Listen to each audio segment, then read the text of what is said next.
Hello everyone, my name is Kushagra and welcome back to my channel prep with Kush. आज इस video में मैं बात करने वाला हूं कि कैसे मैंने 2 महीने की सीरियस प्रिपरेशन के साथ अपना प्री क्लियर किया।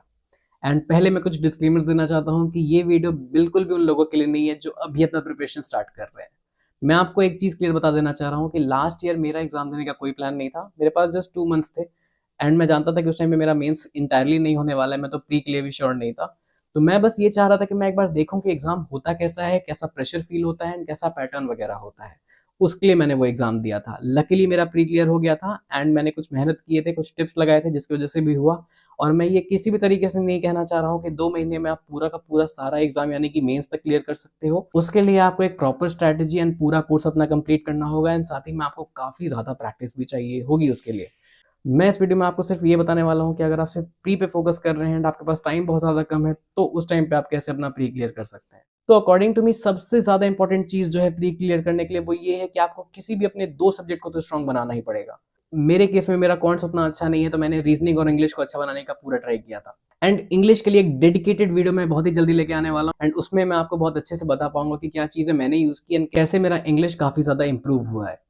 बात करते हैं रीजनिंग और क्वांट्स की। तो क्वांट्स जैसे कि मैंने बताया कि मेरा वीक था, तो क्वांट्स के लिए मैंने जुलाई में 3-4 चैप्टर्स उसके कंप्लीट कर लिए थे एंड एसबीआई पीओ का एग्जाम देने के बाद मुझे पता चला कि उनकी वेटेज उतनी ज़्यादा नहीं है। क्वांट्स में अगर आपको कम टाइम में ज़्यादा स्कोर करना है तो उसके लिए मैं आपको 2 स्ट्रैटेजीज बता सकता हूँ कि सबसे पहले आपको अपनी कैलकुलेशन स्पीड को काफ़ी ज़्यादा फास्ट करना होगा। वो बहुत ज़्यादा इंपॉर्टेंट है। जितने भी आप स्क्वायर्स याद करोगे, क्यूब्स याद करोगे, मल्टीप्लिकेशन रूल्स याद करोगे, फ्रैक्शंस याद करोगे, वो आपके लिए उतना ही ज़्यादा बेनिफिशियल होगा। सेकंड थिंग, डीआई की वेटेज काफ़ी ज़्यादा होती है। नहीं भी तो एटलीस्ट आपको 2 डीआई तो मिलती ही मिलती है, प्लस आपको एक केसलेट भी एक्स्ट्रा से मिल सकती है। तो अगर आप सिर्फ सेक्शनल कट ऑफ के लिए जा रहे हो या फिर आपकी इंग्लिश एंड रीजनिंग काफ़ी अच्छी है तो आपको क्वांट्स के लिए बस थोड़ा-सा मेहनत करना पड़ेगा जिसकी वजह से आप अपना सेक्शनल कट ऑफ तो एटलीस्ट क्लियर कर ही पाओ, जो कि मैंने किया था। मैंने सिर्फ 10 अटेम्प्ट किए थे क्वांट्स में। पर मैंने एक चीज़ का ध्यान रखा था कि मैं कम अटेम्प्ट करूँगा लेकिन मैं गलत नहीं करूँगा। इंग्लिश मेरी पहले से अच्छी थी तो मैंने ज़्यादा फोकस उस टाइम पे रीजनिंग पे किया था क्योंकि मुझे पता था कि मुझे एक और सब्जेक्ट को अपना स्ट्रॉन्ग बना के चलना होगा। एंड रीजनिंग के कुछ-कुछ चैप्टर्स आपके इतने ईज़ी है कि अगर आप 1 मंथ भी पूरी मेहनत से पढ़ते हो तो आप आराम से उसके 5 चैप्टर तो अराउंड कर ही लोगे। प्लस आपको उसके बाद जो दूसरा महीना था वो मैंने पूरा फोकस किया था सिटिंग अरेंजमेंट और पजल्स पे। एंड साथ ही में एक चीज़ को लोग बहुत ही कम इंपॉर्टेंस देते हैं जो कि होता है हमारा मॉक्स। मॉक्स हमारे स्कोर को यहाँ से यहाँ लेके जा सकता है।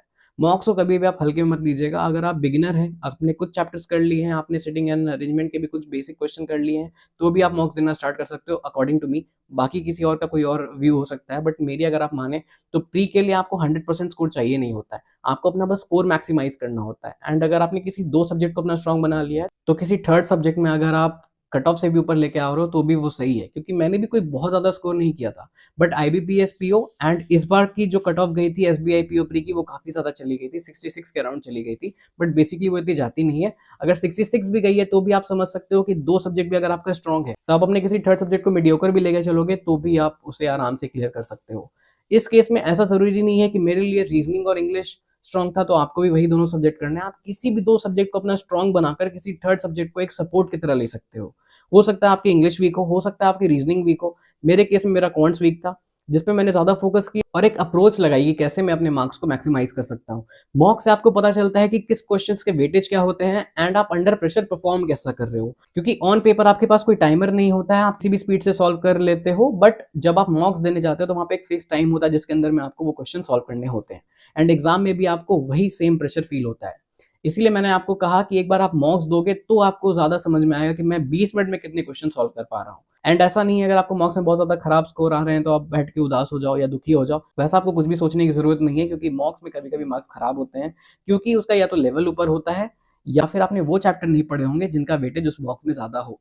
तो उसमें निराश होने वाली कोई बात नहीं है, वो इवेंचुअली आपका धीरे धीरे स्कोर जो है वो ग्रो होते जाएगा।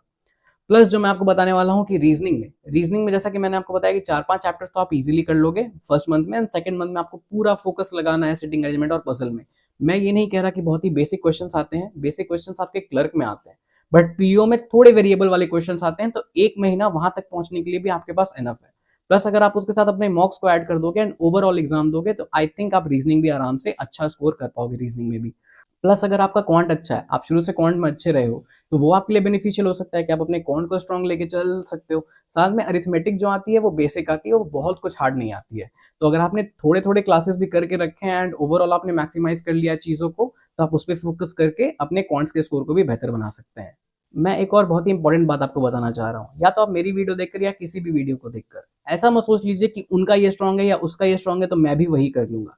सेम स्ट्रैटेजी कभी भी दो लोग के लिए काम नहीं करती अकॉर्डिंग टू मी। आपको अपने स्ट्रेंथ्स जानने होंगे, अपने वीकनेसेस जानने होंगे।